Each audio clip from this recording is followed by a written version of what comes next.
The second lesson I learned from Zabe, and I almost got ahead of myself, but when he was diagnosed, the day he was diagnosed, he said, "Can you find a priest to hear my confession?" And I was shocked, but I was also happy. I'm like, 16 years of Catholic education really got in there. That did something for you. So I was really happy. And he wanted a particular priest. I don't know why. But prayer is powerful because this particular priest, Father Dorr, were not parishioners, Our Lady of Mount Carmel, and I'm like, he's probably not going to be able to come see you. But lo and behold, the first call I had the next day was his sister, from his sister, saying, "I just heard the news, tell me what you need, I'll do anything I can do for you, I can do your laundry, I can cook for you." And I'm like, whoa. There is one thing I need, and it's weird that you're calling me, because you can get it for me. And so that night, Father Dorr came and heard his confession. And that was really important for Zabe. And I have to say, I don't spend a lot of time thinking about what I do if I were sick or what I would do if I were dying, or I didn't before then. I actually do now. But one of the things I learned from him that I know I wouldn't have done on my own was to ask for confession. And I kept thinking, how did he know to do that? How did he have the wisdom to rely on that sacrament? But he did, and he taught that to me. So I know if ever I get any bad news, get me to confession. That's what I'm going to do. But not only did he long for that confession, he longed for the Eucharist. Now, I know that when Zabe was in college, I know he always went to Mass. I watched him go to Mass at school, and many times it seemed like he was just going through the motions, just like most of us do every Sunday. But this was really different. Every day he'd say, "Will somebody be able to bring me the Eucharist? Can I get the Eucharist?" And it was really important to him. And through his longing, here I was, a 49-year-old woman, and I realized I had been taking the Eucharist for granted. And I realized what an incredibly precious gift we've been given through the body of Christ.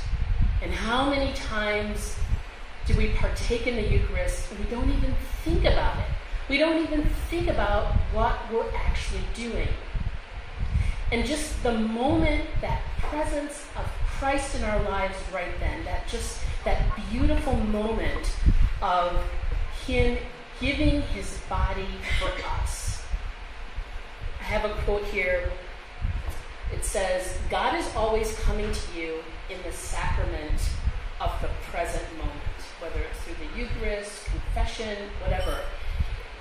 Meet and receive him there with gratitude in that sacrament. And I think that's what I always knew.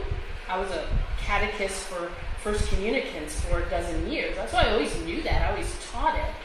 But it was through this experience that I saw that the Eucharist was an opportunity to really give thanks for everything in our lives, for every moment, for every pain, for every trial, for all of our suffering, for every joy, for every annoyance of my husband during this time, that it was a moment to celebrate.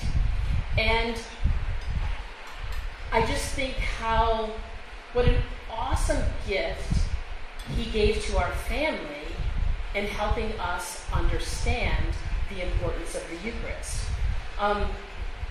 It was the day of his visitation, and I was getting in the car with my next son, Julian. And while I was looking forward to the funeral, because I just think funerals are really beautiful, and I picked out the readings and the music, the visitation I was not looking forward to. And we were getting in the car, and Julian shuts his door, and he says, Zabe had the kind of death we all should long for. And I looked at him and I thought, well, that's kind of a weird thing to say. but what do you mean by that? And he's like, well, we're all going to die, and so to face it with courage and to embrace the will of God, that's pretty awesome. I'm like, you're right. And he's like, and the fact that the first thing that he wanted was confession. I got to remember that. I'm like, me too. He's like, that's really awesome. I'm like, it is really awesome. And he's like, and just the fact how every day he just accepted God's will. That's pretty awesome. And I'm like, you're right. That is awesome. And he's like, and the fact that his last meal was the Eucharist. I'm like, how do you know that? Because I actually hadn't thought about that. And he's like, well, it was, wasn't it? I'm like, actually, it was. But how did you know that?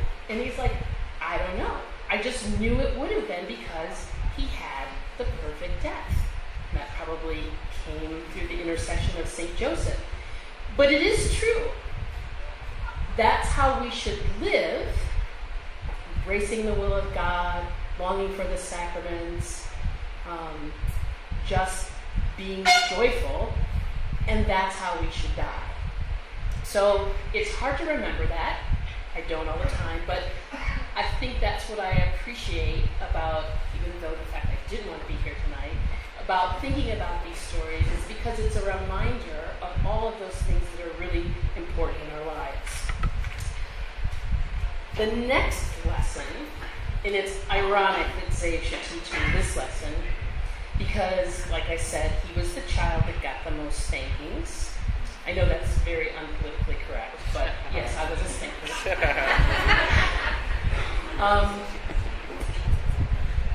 But the next lesson is about love.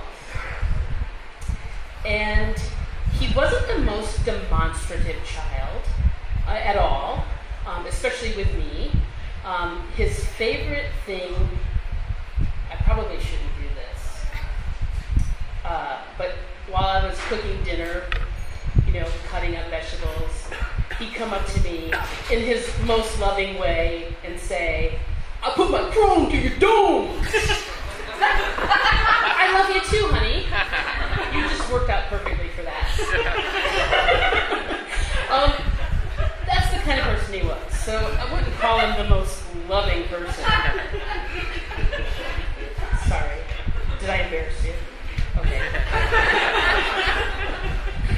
So when I first got to the hospital, because that's the kind of relationship, usually our conversations were numbers. I'd say on a scale of 1 to 10, how was your day? On a scale of 1 to 10, how did your test go? Because he didn't have a lot of words. So I walked into the hospital room and I had been praying because I wasn't really sure how to interact with him. I didn't know what to do. And I walked in and he was sitting in this room, in the emergency room, and he was watching ESPN, and I just kind of sat on a chair and I said, how are you feeling? Are you in pain? And he finally looked at me and he said, why didn't you just come and sit next to me? I would really like it if you put your arm around me. I was like, whoa, that hasn't happened since you were 3 months old, but that's really cool. And so I did that, and I think that was a beautiful moment because it was the beginning of Zabe becoming something else. And he let down all of his fears and inhibitions to love me and to allow himself to be loved. And what happened over the next 3 weeks is, I believe, he turned into, and I never thought I'd say this, pure love. The day after his funeral, most of my family did not want to go to Mass. But, I'm a trooper. I'm like, go to Mass. I'm going to get through this. And at the time, my daughter, who was 13 then, she's almost 17 now, she went with me. And we went to Our Lady of Grace, and we were driving home, and all of a sudden she just starts crying.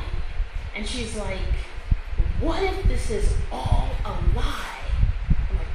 you talking about? She's like, God in heaven. What if we just embrace those things because we're too afraid to accept the fact that there's nothing else after death? I was like, whoa. And I'm like, well, I'm not going to say that I haven't felt that way at times. And I bet that lots of people feel that way.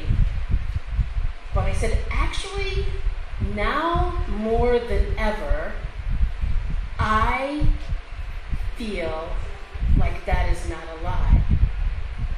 And she's like, why? Now more than ever, do you feel that that's not a lie? She's very angry. Actually, she just told me a couple days ago she's still angry and she wants to box to get her anger out. I'm like, okay.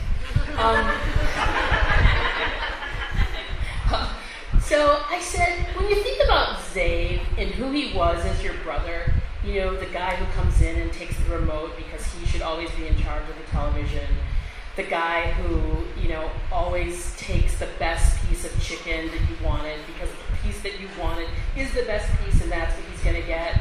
You know, the guy who tortured you, the fact that in the end, he was this kind and loving person. Like, that could only happen with the grace of God, truly. Because he became truly something beautiful. He was 22, but one thing about leukemia is up until you're 26 or 28, you can be treated as a juvenile. And he decided to do that because you don't spend as much time in the hospital. So he was in Riley Hospital with a 10-year-old roommate. That was fun. And on this particular night, the Purple Castle came in. The Purple Castle was pulled by a clown, and the Purple Castle was filled with all kinds of cool treats for kids to make the hospital stay really pleasant. And I was thinking, oh, this is going to be bad. He is not going to go for this. And so this lovely volunteer who was dressed up as a clown came in and said, hey, can I do some magic tricks for you? And he was like, I would love some magic tricks. I was like, who are you? And he watched this woman do like a half dozen really bad magic tricks.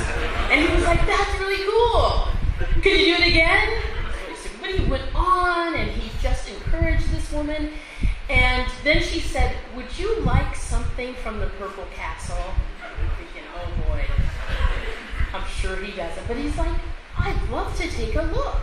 I'm like, I don't know who you are. So she opened up the Purple Castle, and there were some little matchbox cars. And he's like, I have that one. And then she pulled out some puzzles, and he's like, no, I don't think I want that one.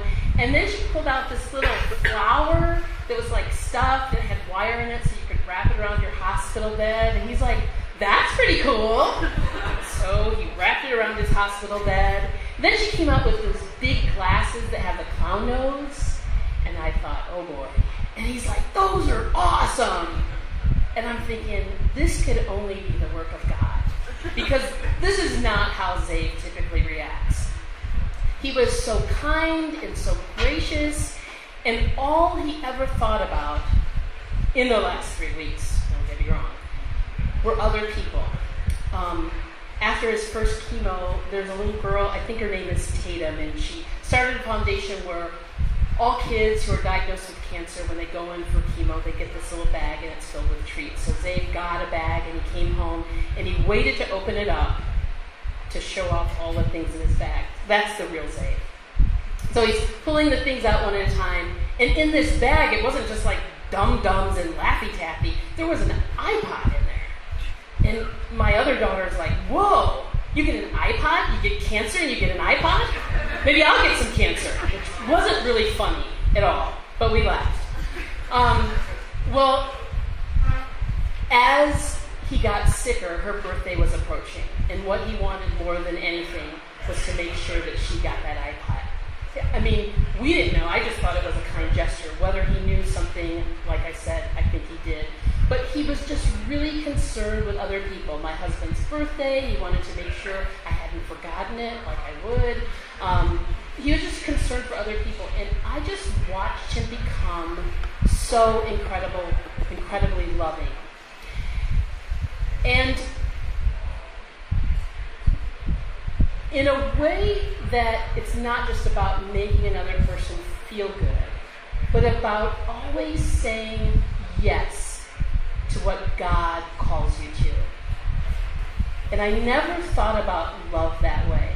That every day our lives are filled with consecutive seconds that we have opportunities to be loving, to respond to God by saying yes, and thereby loving someone else and thereby loving God. That I think I knew it in an abstract way, but that certainly did change my life in a way that's something that I think about all the time. As I encounter a homeless person, that memory makes me stop to say, am I going to walk by, or is there a different way I can respond? Can I respond in love? And I think that is important for us to remember, that life is so busy, so many things happen, that we just kind of run through it, but to remember that life is really about moments, opportunities to love. So, actually, I'm sure I have a quote here. Yes, I do have. This is from a priest, a writer. He was a priest, Jean-Pierre de Cassade, and I've only read a couple of books by him, but I like him because, like I said, I love Mother Guerin, and I imagine she must have read his books. He says, "The present moment holds infinite riches beyond your wildest dreams, but you will only enjoy them to the extent of your faith and love. The more a soul loves, the more it longs, the more it hopes, and the more it finds."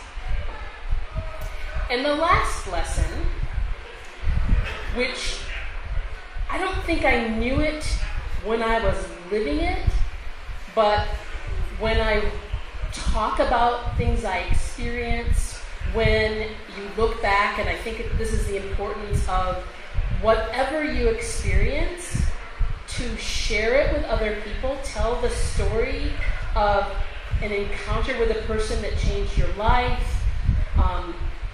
a situation that changed you, because when you do that, that is when you become aware of God's presence in your life. So the last lesson is about the idea that Christ is everywhere, all around us, every day, every moment. All we have to do is take the time to stop and seek him, and he's waiting for us. When Zayd was sick, here's what I knew. I think the Holy Spirit was so wonderful because it just guided me to do things I had no idea why I was doing them. But I didn't want to read about diagnoses or treatments. I didn't want to hear what the doctors had to say about, what would happen after chemo. I didn't want to hear any of those things because I was so filled with fear that all I wanted to do is trust in God. And the doctors would come in and they'd start talking about the future, and I would be like, I'm out of here. I'm going to the chapel. And it wasn't because necessarily that I longed for God. It's just I didn't know anything else. I just knew I couldn't be in that room and hear that information about my child. So I would go somewhere else. I'd go to the chapel. I'd go outside for a walk. And in that's where I found peace. But I also found God in the nurses and doctors that I encountered and how they treated Zayd and my family, certainly with family and friends. I literally felt surrounded by Christ. And it's in looking back at the story that I see moments of Caitlin praying for me and her intentions and her prayers, or little stories that I heard about. I work with a woman, and I've worked with her, probably 3 years, and she's like, when Zave died, I was at the church for his funeral, but I didn't know you, so I didn't go to the funeral, so I went to adoration instead. How cool is that? And when I look, I was just surrounded by Christ wanting me to know how much I was loved. And so, when you look for Christ, then you find Christ. And when you find Christ, then you are reminded about how much you are loved. And I don't know, I'm really fascinated by things like that. There's a book by Father Martin called The Jesuit's Guide to Almost Everything, and he talks a lot about looking for Christ everywhere. And it's kind of been, even with my kids, who love to listen to rap music that I hate, but I listen to it because I'm going to listen to it. You can listen to it, but we're going to listen to it together. And I'd always say, we'll listen to it because somewhere in there, there's Christ. Because Christ created that artist, we just have to look for Christ. And we have to look for this person's suffering and their longing, and we need to pray for them. And so I just encourage you to always look for Christ. A couple of quotes from that book. The beginning of the path to finding God is awareness. Not simply awareness of the ways that you can find God, but an awareness that God desires to find you. And another one, noticing helps you realize that your life is already suffused with the presence of God. Once you begin to look around and allow yourself to take a chance to believe in God, you will easily see God working in your life. And I think that's the importance of telling your life as a story. Because when we just live it and don't pay attention, then we can't see where God has been working in our lives. The last trip I took with students, we went to Spain. And on the way home, I said, I'm going to watch movies the whole way because we got home at 11:30 at night. That way I could just go to bed and I would be really tired. So I watched 5 movies on the way home. That's more movies than I'd watched the whole year before. But one of the movies, it was actually the first movie I came to. I had never heard about it. I just randomly chose it. Was a movie called About Time. Has anybody seen that movie? It's a really, really good movie. Nobody else? You're just lying. You don't want me to know that you've seen it. The guy who is like Bill Nye, is that his name? Not the science guy. The actor guy. So it's kind of this comedy, and it's about a man who discovers that he has the gift of traveling through time. And he does that, and different things happen. And at the end, his dad dies, and his son is born, so he can never go back to a time before a particular child is born. And so he's just thinking about the lessons that he learned from his dad about life. And this is what he says. I think it's so beautiful. The character's name is Tim. And he says, and in the end, I think I've learned the final lesson from my travels in time. And I've even gone one step further than my father did. The truth is, I now don't travel back at all. Not even for the day. I just try to live every day as if I've deliberately come back to this one day to enjoy it as if it was the full final day of my extraordinary, ordinary life. And I think that's beautiful, because to live well and to die well isn't hard. It's really simple. It's just about these simple, beautiful lessons of prayer and the sacraments and love and looking for Christ. My daughter, who's going to be a sophomore in college, she was applying for colleges, and she was working on an essay prompt, and the prompt was, talk about something in your life that has happened that has significantly changed the way you see life. She's pacing around the house saying, I can't think of anything. Oh, what can I write about? And I'm like, are you serious? And she's like, yeah, got any ideas? And I'm like, well, like, there's this big elephant in the room. Yeah, I'm like, what about Zabe? Talking about Zabe. And she looked at me like I had lost my mind. She's like, are you kidding me? I'm like, no. And she's like, why would I write about that? I'm like, well, it seemed like a pretty significant event. She was like, it's just a part of life. It's just a part of life. Everybody experiences it. I'm not going to write about it. And I have to say, she taught me something in that moment, that it's not really a big deal. It is just a part of life. And if we live our lives the right way, we can long for it. We'll long for the beauty of spending eternity with Christ. So, 2 more quotes. I'm a librarian. I love quotes. Sorry. This one is from St. Bonaventure.